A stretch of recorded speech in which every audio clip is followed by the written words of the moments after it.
Ladies and gentlemen, welcome back to Gaming with me, Tony Mo, and we are here today with a bit of a Titanfall 2 noob tip. This is more of a quick tip than anything. I wanted to cover just a very small concept with inside Titanfall 2, one that I think a lot of players aren't really aware of, or they don't really focus on, or maybe that they just struggle with because they don't realize they're struggling with it, and that is the idea of staying gun ready. Now, there are two elements to staying gun ready. Number one is sprinting. Obviously, every time you sprint in this game, you're going to put your gun down, which means you're not gun ready. At that point, you're going to have to wait about a half a second, maybe a little bit less, to actually fire your weapon. So, the first thing I want to tell you right now is to do away with auto sprint, at least when it comes to pilots. If you want to hang on to it for your Titans, alright, that's okay.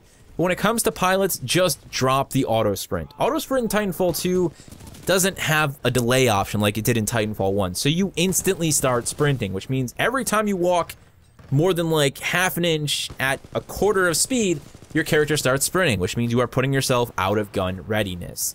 This can affect you in so many different situations. To give you one example, you are completely aware that there is a target inside of a building, so you decide to breach said building. You go up the staircase, you turn the corner, there the guy is, and guess what? He was already waiting for you. Now, you probably could have had an even trade, maybe even beat him out depending on the weapon you were using, but unfortunately, you decided to run auto sprint. So your character was already sprinting, you were not gun ready, and that half a second it took you to get your guns up, he already mowed you down with his R97. Now, had you been gun ready, you could have had your reticle up, looking to aim at your target, and you even could have been pre-firing based on the location that your radar was showing for the enemy itself. This can apply to just about any situation in the game where you should be ready to fire. For example, engaging multiple targets in a situation where you go from one target to the next. If you have auto sprint on, you kill a guy, you turn around, and you go to shoot the guy behind you, guess what? You just started auto sprinting again. If you're at all even semi-serious about the game, do away with auto sprint and do yourself a huge favor. Now let's talk about the other side of staying guns up. Titanfall 2 is, of course, a game that focuses on its mobility mechanics. Now, I'm not talking about the advanced stuff like slide hopping and air strafing. I'm talking about the basics. Wall running, wall climbing, ledge grabbing, and auto mantling, or mantling, I should say. The fact that your character will grab ledges, put their gun down to actually use both of their hands to climb ledges.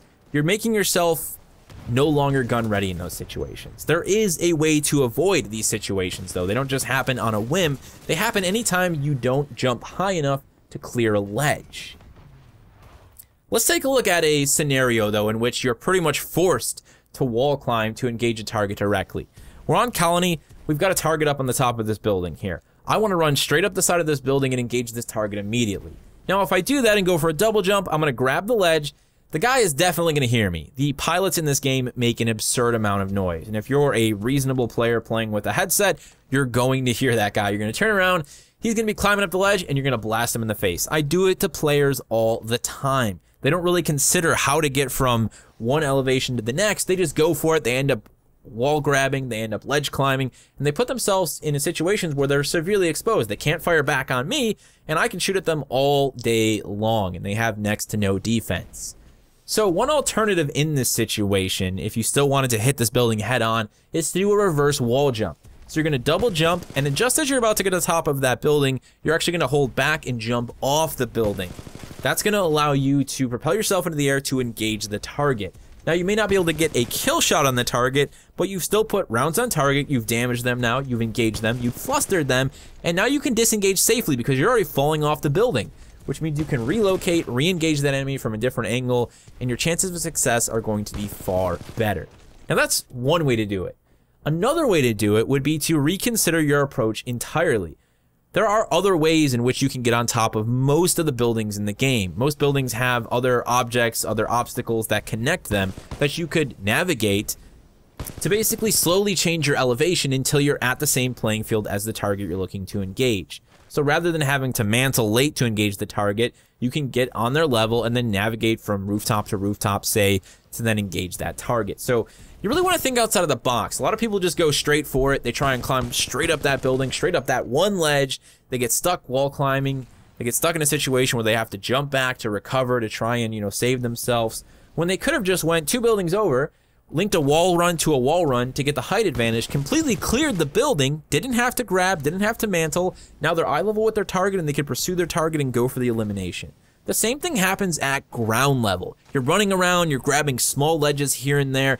It's taking you out of gun ready. It's exposing you to a lot of gunfire. And on a map like Colony especially, it happens a lot. There's like fences everywhere, there's ledges all over the place.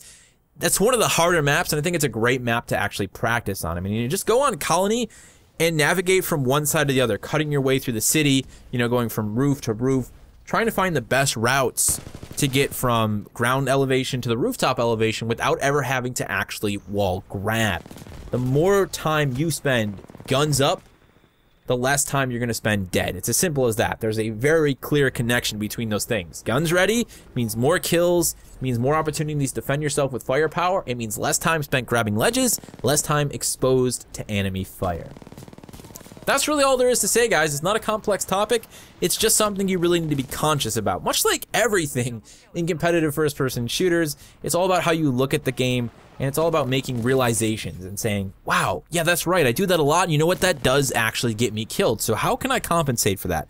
What tactics can I deploy that are going to get me out of that bad habit? And that's exactly what I want you guys to focus on with staying guns ready. Dump the auto sprint, focus on manual sprinting, focus on keeping your gun up when clearing buildings when you're about to engage targets. Don't put yourself at a disadvantage by sprinting in situations where you don't need to. And again, focus on clearing those jumps. The less time you spend mantling, climbing, the more time you'll spend guns up, and the more time you'll spend getting those first shots on those targets that you're looking to engage. Thank you guys so much for watching. Channel's been doing incredible lately. The stream has been doing incredible. Had an epic stream this morning with a lot of fine folks hanging out over on PC. I'm actually going to be streaming tomorrow night on Xbox One at 7:30 p.m. EST. As always, the first couple hours of the stream will be me doing some solo queue, and then we'll group up with some of the members of the network to play throughout the rest of the night.